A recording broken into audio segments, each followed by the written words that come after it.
Hi guys, this is the reading for day 11 from We Beat the Streets.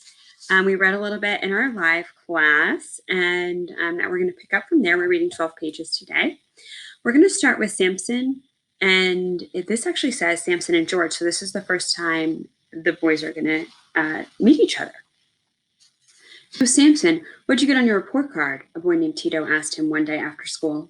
Grades had been given out for the end of 6th grade, and Samson had made honor roll once more.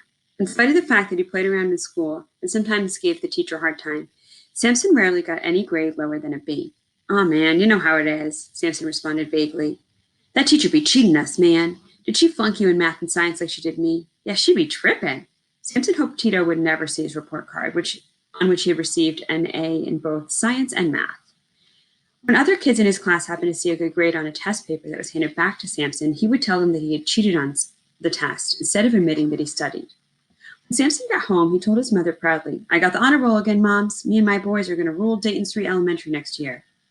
I don't want you running around with those hoodlums," she replied. "They're not hoodlums, they're my boys," he tried to explain. "I've been waiting ever since 1st grade to get into 7th grade and take over the school." Dayton Street Elementary School went up to grade 8. The older students always demanded respect from the younger kids. Samson could not wait for his turn. "You're not going there next year," his mother announced. "What do you mean?"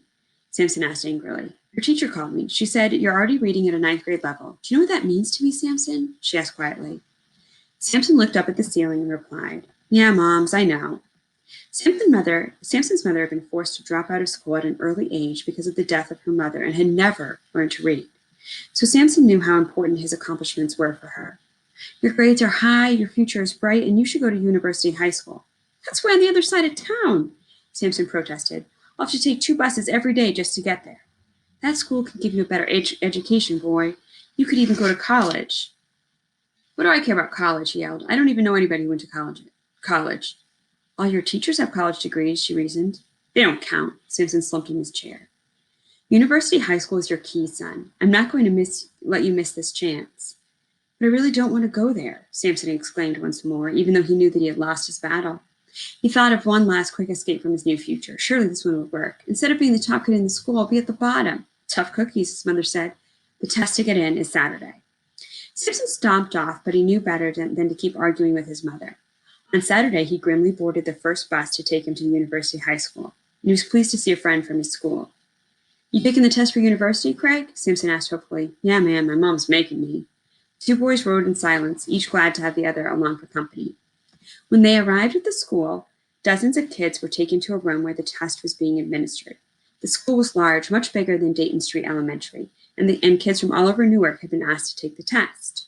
Samson looked over the group and figured he was at least as smart as everybody else and sat down at a desk near the back of the room. Craig took a seat next to him. On the other side of Samson sat a tall, lanky kid with braces on his teeth. Who do you think that is?" "What's up, man?" the boy said. "Chillin'," Samson replied with a careless shrug. They said nothing else to each other. Samson noticed, however, that the boy seemed to speed through the questions as if they were really easy. He figured if this kid could do that, he could too. Samson wasn't crazy about leaving Dayton Street Elementary, but he couldn't stand the idea that there might be kids learning things that he wouldn't be taught. He hated to think that somebody at another school might know more than he did. He hated to be beaten at anything. So he did his best on the test. He and the kid with braces finished at the same time. And then we have some reflections from both of them that you'll take a look at with your reading and with your work. And now we're going to move on to Raymond.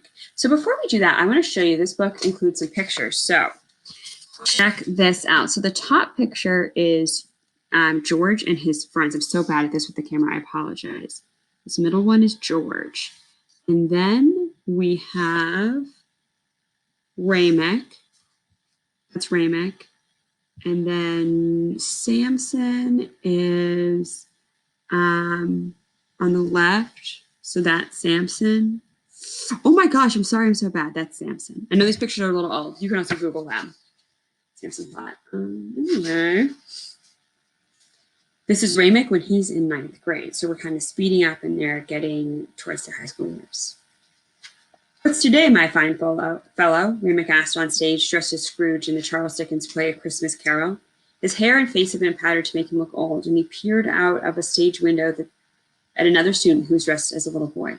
Today, replied the little boy, why, it's Christmas Day. Remick beamed and told the boy in his best old man stage voice to go and buy a turkey and deliver it, and then danced around on stage because he had been allowed to live after his visit with the spirits of Christmas past, present, and future. Remick could feel the pleasure in the audience as mean old Scrooge was once again transformed. He knew he had the crowd under his spell.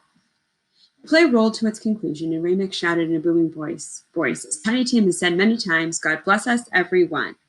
Everyone watching exploded in applause, and the curtain came down. It rose again quickly, and the members of the cast came forward for their curtain calls. For each character, Tiny Tim, the ghost, the others in the play, the audience, made up mostly of University High students and their parents, applauded enthusiastically. Remick, as the star of the show, came out last. The rest of the cast parted for him to come to the front of the stage and take his bows. He walked regally, and with great dignity, bowed low to the audience, breathing deeply in the glory of the spotlight, the cheers, and the thunderous applause just for him. Doesn't get any better than this, Remick said to himself. Although most students began the advanced academic program in the 7th grade, Remick had transferred to University High School in the 9th grade, so he got there 2 years later than Samson and George. Usually students had difficulty adjusting to the rigorous classes, especially if they had not attended university for the first 2 years. But Remick slid in easily and made good grades from the beginning.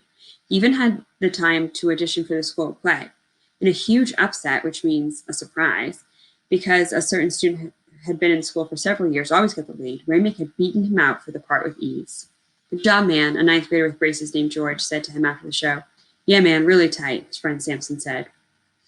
Remick nodded, took the praise, and moved on. He had several classes with George and Samson, but they were just 2 more dudes in the hall. He purposely hadn't made many friends in his new school yet. Remick hadn't wanted to leave his old friend, but he liked the advanced math and the science programs it offered, and he breezed through his classes with ease. So every day, as soon as school was out, he headed back to his old neighborhood to hang with his boys. Sometimes he would even skip classes at university to run with the boys from Plainfield. A couple of weeks later, Remick found himself hanging out at the corner of Plainfield Elementary with his old friends, about 10 of them. Glad you made it, man, a kid named Bookie said. Yeah, Remick always come through for us, a skinny boy named Marley added with appreciation. What are we going to do today? Bookie asked.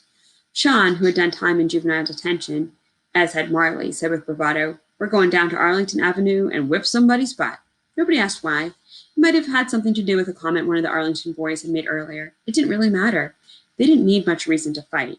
Remick and the others put their hands in their pockets and sauntered down the sidewalks of Plainfield looking for trouble, looking for somebody to beat up.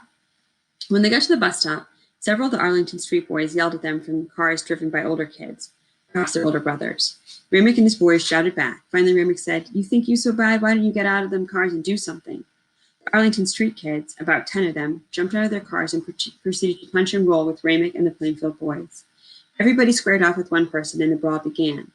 One kid, a big guy with missing teeth, threw a punch at Remick, who ducked, and then darted back up, swung hard, and popped the kid in his face. The boy fell to the ground, another tooth dangling from his already broken mouth. He jumped up then, anger and fire in his eyes, and began to chase Remick and his friends. Just then, the city bus lumbered to the stop, and the door opened. Remick and his friends, anxious to get away in a hurry, jumped on the bus. It pulled away with a hiss of exhaust fumes. Phew, that was close, Remick said, rubbing his fist.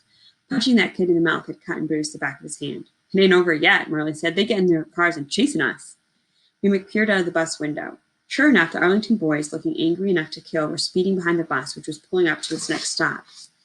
Bookie ran to the front of the bus and begged the bus driver, Man, you can't let them kids on the bus. They're going to kill us. The bus driver, angry that these kids he considered to be hoodlums were using his bus as part of their fight, retorted, I'm not allowed to refuse anyone a ride on this bus. You kids take your fights and your foolishness elsewhere. You're endangering hard-working folks who just want to go home from work.